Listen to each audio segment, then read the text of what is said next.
Et salut à tous, bienvenue sur l'Initial Location. Aujourd'hui, je vais essayer de répondre à une question assez complexe, c'est-à-dire est-ce que bien investir, devenir riche ou devenir fortuné, est-ce que c'est une science? Donc, est-ce qu'on peut vraiment avoir des experts avec des scientifiques? Est-ce qu'on peut reproduire l'expérience, on va dire?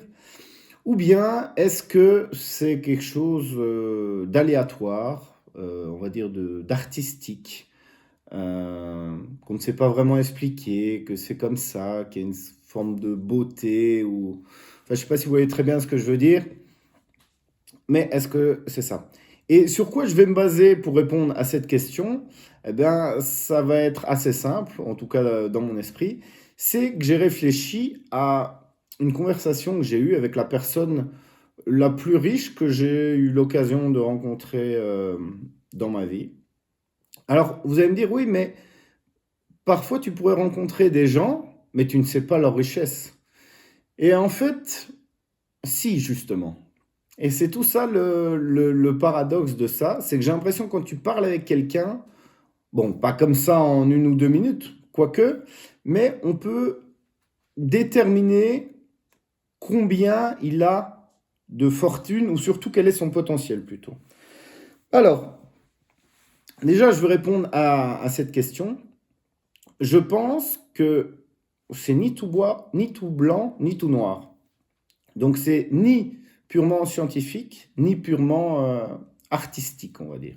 Mais c'est plutôt un mélange des deux. Et bien évidemment, il y a une part de chance là-dedans. Alors, qu'est-ce que je veux dire? Et pourquoi je dis ça surtout? C'est qu'en fait, quand je discutais avec cette personne, à chaque question que je lui posais, il restait très évasif comme ça et en me disant oui, ça peut être ça, mais ça dépend. Et c'est une phrase qu'il disait tout le temps. Oui, ça dépend en fonction de toi, de ta personne, de ce que tu veux. Et en fait, en discutant, moi, ça m'énervait parce que j'avais envie qu'ils me disent, bah non, en fait, voilà, tu vas à droite, puis tu vas à gauche, puis là, tu fais tout droit pendant 100 mètres, et puis après, voilà, t'es arrivé. En gros, dans la carrière, style, je vais résumer ça, ben voilà, tu travailles 5 ans là, tu mets autant de côté, puis tu investis dans tel business, 25%, puis 30% dans tel autre business, puis 50 dans l'immobilier. Tu fais ça pendant 7 ans. Après, hop, tu reprends une partie et tu mets en bourse. Et en fait, je pensais, quand il me répondait ça, c'est qu'il voulait cacher sa recette secrète, entre guillemets, sa popote. Mais maintenant, avec le recul, je ne le pense pas du tout, en fait. Et je pense qu'il y a une partie, donc bien évidemment, sur certains sujets et tout ça, il peut être très cartésien, très scientifique en disant ouais voilà tu fais ça, ça, ça, ça, ça, ça, mais ça suffit pas en fait. Et que s'il m'aurait donné juste une ligne de conduite ou une façon de faire, vraiment trop détaillée, en fait il le savait pertinemment qu'il y a une part de freestyle, une part de créativité et surtout une part de sensation, comment je vais dire ça, de façon de prendre les vagues de la vie on va dire. Et ça, c'est pas évident à le transmettre à quelqu'un. Euh, donc, c'est-à-dire, par exemple, de déceler ou de se dire, bon, ben voilà, il y a une opportunité, je dois me lancer dans tel business. Et pivoter, par exemple. Ou ça fonctionne pas bien, ou ça a assez fait son temps, je switch. Comme par exemple le business des locations de cassettes.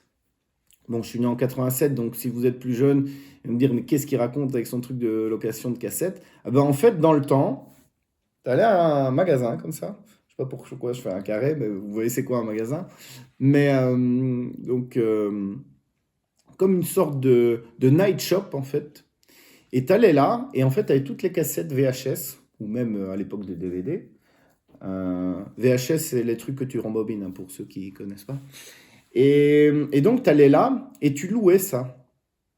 Et en fait, il y a des gens qui sont rentrés dans ce secteur d'activité-là à fond, et puis qui sont sortis au bon moment, donc c'est-à-dire au haut de la vague.